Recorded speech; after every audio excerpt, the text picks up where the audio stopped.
할렐루야. 오늘도 말씀을 삼아요. 하루를 시작하신 우리 주님의 교회 성도님들 사랑하고 축복합니다. 말씀 붙들고 생명의 삶을 사시길 간절히 바랍니다. 하나님의 말씀은 마태복음 24장 15절, 16절, 2절 보시겠습니다. 마태복음 24장 15절, 16절입니다.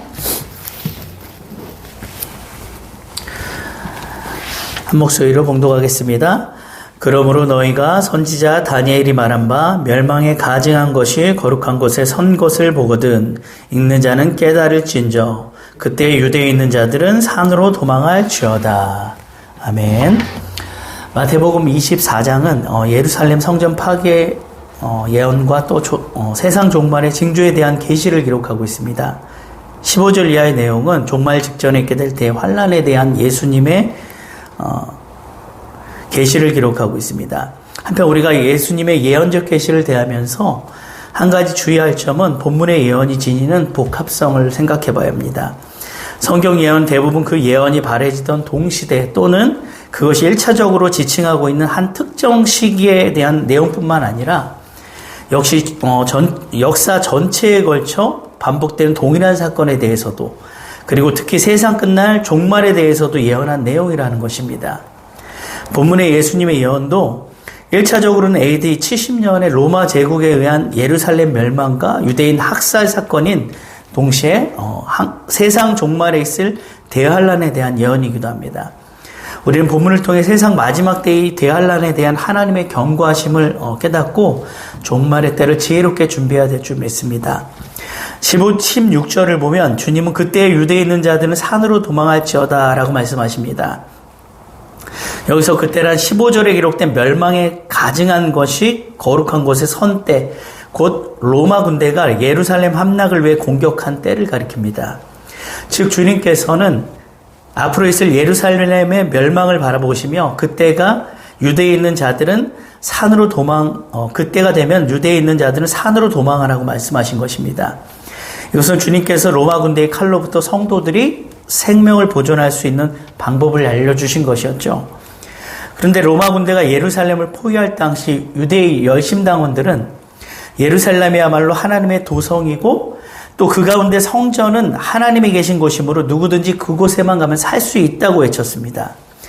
그래야 수많은 사람들이 그 말을 따라 예루살렘으로 모여들었고 그들의 주장과는 달리 예루살렘은 로마 군대에 의해 완전히 함락되어 그곳에 모여든 사람들은 모두 몰살을 당하고 말았습니다. 반면 그리스도인들은 예루살렘으로 모이지를 않고 산으로 피신하여 안전하게 생명을 보존할 수 있었습니다. 우리가 여기서 또 한 가지 주목할 것은 멸망에 가증한 것이 거룩한 것에 선 것을 보거든 유대에 있는 자들은 산으로 도망하라는 말씀을 이 말씀이 과연 우리에게 무엇을 의미하고 어떻게 이 말씀을 우리가 읽어야 하느냐 하는 것입니다. 자, 15절 뒤에 가로를 해서 그 안에 읽는 자는 깨달을진저라는 설명이 붙어 있습니다. 이것은 예수님께서 자주 말씀하신 귀 있는 자는 들을지어다라는 말씀과 비슷합니다. 즉 영적으로 말씀을 잘 깨달으라는 말씀으로 멸망에 가증한 것이 거룩한 곳에 선 것은 모든 사람이 볼 수 있는 것이 아니라 영적으로 잘 깨닫는 사람만이 볼 수 있다라는 말씀이 됩니다. 먼저 멸망에 가증한 것은 문자적으로 보면 황폐를 초래하는 몹시 가증한 것이라는 의미입니다. 구약 성경과 외경 유대 문헌에서 이 단어는 우상과 우상 숭배와 관련된 것들에 대해서 사용되었습니다. 그 다음 거룩한 곳은 하나님의 성전을 의미합니다. 이것을 종합해보면 황폐를 초래하는 몹시 혐오스러운 것, 곧 이 우상이 거룩한 곳인 성전 안에 서 있는 것을 말합니다. 이에 대해 보통 두 가지 견해가 있는데 첫 번째는 BC 167년경에 안디오코스 에피파네스가 예루살렘을 점령해서 성전에 제우스상을 설치하고 율법에서 가증히 여기는 더러운 동물인 돼지를 제물로 하여 제사를 드리는 것으로 보는 견해입니다. 그리고 두 번째 견해는 로마가 예루살렘 성전을 점거하고 독수리 모양이 그려진 이 로마 황제의 깃발을 꽂은 사건으로 보는 그런 견해입니다. 자, 그러면은 이 마지막 때를 살아가는 우리는 이 말씀을 어떻게 깨달아야 하느냐는 것입니다. 자, 먼저 예수님 입장에서 한번 생각해 보겠습니다. 예수님은 예루살렘 성전을 보시고 유대인들을 향해 이 성전을 헐라 내가 3일 만에 세우리라고 말씀하셨어요. 자, 돌 하나도 돌 위에 남지 않고 다 무너뜨려지리라고 말씀하신 것이죠. 즉 예수님께서는 예루살렘 멸망의 예언뿐만 아니라 더 중요한 의미로 성전된 자기 육체에 대해 말씀하신 것입니다. 이것은 곧 유대인들의 전통과 편협한 그 유대적인 사고와 또 율법주의를 다 무너뜨리시고 당신의 십자가의 죽으심과 부활을 통해 예배를, 교회를 다시 세워가신다는 중요한 복음의 메시지가 담겨 있습니다. 그것은 수가성 사마리아 여인과의 대화에서도 잘 나타납니다. 내 말을 믿으라. 이 산에서도 말고 예루살렘에서도 말고 너희가 아버지께 예배할 때가 이르리라. 그리고 계속해서 하시는 말씀이 아버지께 참되게 예배하는 자들은 영과 진리로 예배할 때가 오나니 곧 이때라. 아버지께서는 자기에게 이렇게 예배하는 자들을 찾으시느니라. 이처럼 예수님은 아버지께 참되게 예배하는 자들, 영과 진리로 예배하는 자들을 찾으시고 그러한 자들이 건강한 교회로 세워지시기를 바라시는 것이었죠. 그러면 당시 유대인들을 보실 때 예수님의 눈에 멸망에 가증한 것은 무엇이었을까요? 앞에서도 언급한 그들의 전통과 편협한 유대주의적 사고, 그리고 그들의 그런 하나님을 향한 외식적인 신앙이 예수님이 보실 때 멸망에 가증한 것이었습니다. 그들은 예수 그리스도의 구원자 되심을 부정하고 배척했죠. 예수님이 전하신 복음에 대해서 적대적이었습니다. 오죽하면 예수님께서 팔화에 대한 그 저주의 말씀을 통해 그들의 신앙을 지적하신 것을 볼 수가 있습니다. 그들이 팔화의 대상이 된 것은 그리스도를 겸손하게 영접하지 않은 태도의 문제가 있었던 것입니다. 다시 말해 그들은 자기들의 주인으로 모셔야 할 그리스도를 거부하고 그 자리에 자기들 스스로가 앉아서 주인 노릇을 한 것입니다.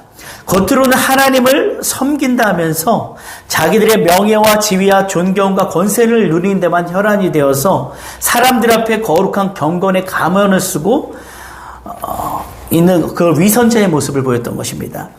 이것은 마치 예수님 보실 때 거룩한 곳에 멸망에 가증한 것이 서 있는 모습인 것과 마찬가지입니다. 지금은 어떻습니까? 우리는 이 말씀을 결코 자신에게 적용하려고 하지 않습니다. 멸망에 가증한 것은 우상이거나 적그리스도거나 이단과 같은 것이지 내 자신과는 절대로 연결시키려 하지 않습니다.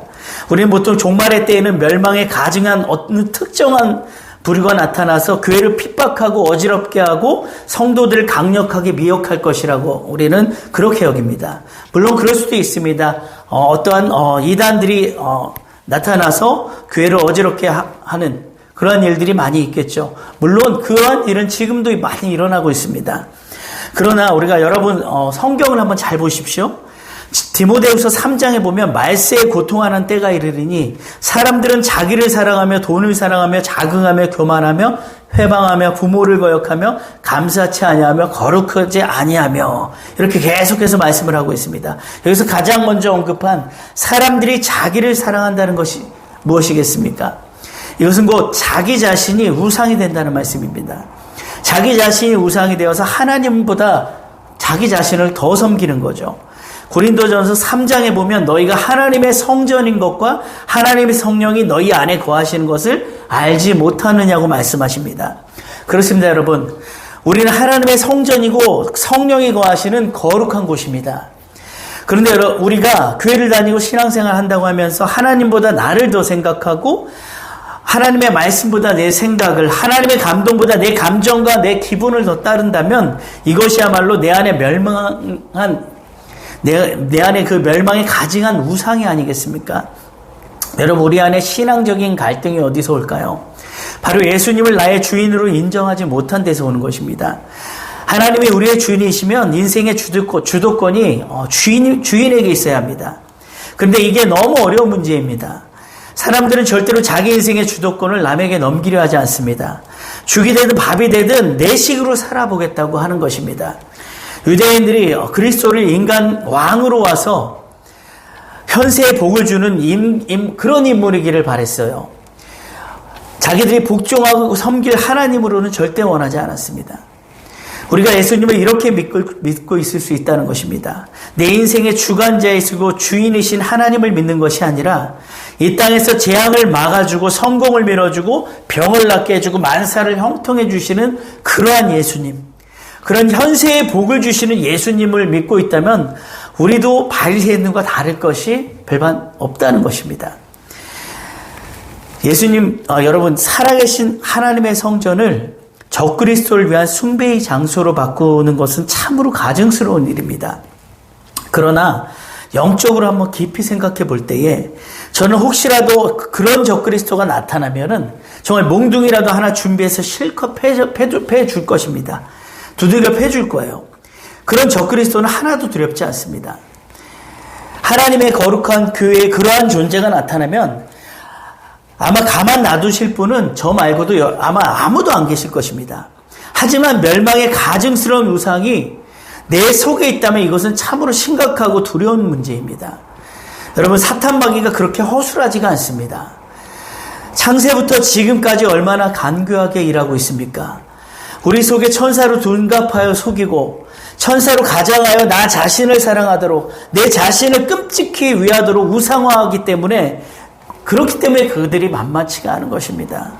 그래서 이 멸망에 가증한 것을 언젠가 말세에 나타날 특정한 인물로 특정한 부류로만 생각하고 그 시선을 외부로만 돌린다면 우리는 결코 이 말씀을 이 가로 안에 있는 이 말씀처럼 이 말씀을 깨닫지 못하고 있는 것입니다. 16절에 보면 멸망에 가증한 것이 거룩한 것에 선 것을 보거든 유대에 있는 자는 산으로 도망하라 말씀하십니다. 예수님께서는 적이 침투에 들어와 환란이 엄습해 올 때 그냥 유대에 머물러 있지 말고 적극적으로 몸을 피하여 구원을 얻으라고 말씀하십니다. 실제로 이 경고를 받아들인 그리스도인들은 유대를 떠나 갈릴리 호수 동쪽 데가볼리에 위치한 펠라라는 곳으로 도망쳐 목숨을 구했습니다. 그러면 이 말씀 또한 우리에게 어떻게 적용하면 좋겠습니까? 먼저 여기서 유대에 있는 자라는 것은 아직도 옛 구습에 머물러 있는 자들을 말합니다. 예루살렘에 그대로 머물러 있는 자들, 자기들의 전통과 율법주의에서 벗어나지 못한 자들, 여전히 외식주의에 젖어 있는 자들을 말하는 것입니다. 이것은 마치 소돔과 고모라의 멸망 때에 그곳을 빠져나와 달리다가 뒤돌아보아 소금기둥이 된 롯의 철을 연상시킵니다. 그래서 예수님도 종말에 대한 교훈을 하시면서 롯의 철을 기억하라고 말씀하신 것을 볼 수 있습니다. 롯의 철은 천세의 경고를 무시하고 집에 두고 온 많은 것들을 아쉬워하며 뒤돌아보다 하나님의 은혜로 그것을 빠져나오고도 멸망을 당하게 된 것입니다. 이와 같은 사례는 430년간의 그 노예 생활에서 해방되어 출애굽한 이스라엘 백성이 약속의 땅인 가나안을 향해 나아가지 못하고 가나안을 바라보지 못하고 계속해서 지난날의 그 애굽의 생활을 그리워하다 결국은 광야에서 죽게 된 이 사건과도 동일하다고 볼 수 있습니다. 우리도 마찬가지입니다. 이 종말의 때의 세상적 욕심으로 인해서 아직도 옛 자, 옛 모습, 옛 생활 등에 그대로 머물러 있으면 안 되는 것입니다. 우리 역시 산을 향해 달려가야 하는 것이죠. 성경에는 여러 곳에 산이 참 많이 나옵니다. 시내산은 모세가 하나님을 만나 십계명을 받았던 곳이고 시온산은 마지막 때 어린 양이 14만 4천의 성도들과 함께 서게 되는 곳이기도 합니다. 이처럼 성경에 나오는 산의 상징적 의미는 하나님의 임재가 있는 곳을 가리킵니다. 그러면 산으로 도망하라는 말씀은 하나님의 이 거룩한 임재가 있는 곳으로 달려가라는 말씀이 되는 것입니다. 14만 4천의 성도가 어린 양과 함께 시온산에 섰다는 것은 종말의 성도들 가운데 오직 예수 그리스도와 함께하는 자만이, 어린 양 되신 예수 그리스도와 함께하는 자만이 하나님의 거룩한 임재 안으로 들어가게 된다는 그러한 말씀이 되는 것입니다. 오늘 읽지는 않았지만 뒤에 나오는 지붕 위에 있는 자는 집안에 물건을 가지러 내려가지 말며 밭에 있는 자는 겉옷을 가지러 뒤로 돌이키지 말라는 말씀도 같은 맥락의 말씀이라고 볼 수가 있는 것입니다. 여러분, 마지막 때에 살아가는 성도들은 그리스도의 초보에서 벗어나야 합니다. 지금은 성령의 열매를 맺어야 하는 열매 시대입니다. 날마다 성령의 열매를 통해 하나님의 거룩한 임재 안에 거해야 되는 것입니다. 오늘 하루도 여러분 안에 멸망에 가증한 것이 서지 못하게 하시고 신앙이 정체되거나 퇴보하거나 안주하지 마시고 오로지 하나님의 임재가 있는 곳으로 열심히 달려가시는 그런 하루가 되시길 예수님의 이름으로 축원합니다. 하나님 아버지, 그 은혜와 사랑에 진심으로 감사를 드립니다. 오늘도 귀한 말씀을 통해 우리 자신을 돌아보게 하시고 우리 안에 멸망에 가증한 것이 서지 못하도록 그런 것들이 있지 않은지 우리 자신을 하나님의 말씀으로 정확히 분별해내는 저희들 되게 하여 주시옵소서. 우리가 뒤로 돌아보거나 정말 세상의 것들을 바라보며 아직도 세상에 안주하거나 세상에 미련을 두고 있는 그러한 신앙이 되지 않게 하시고 우리가 날마다 하나님의 거룩한 임재 안으로 달려갈 수 있도록 예수 그리스도를 의지하여 어린 양 대신 예수님과 함께 거룩한 하나님의 임재 안으로 들어갈 수 있도록 그러한 신앙이 되게 도와주시옵소서.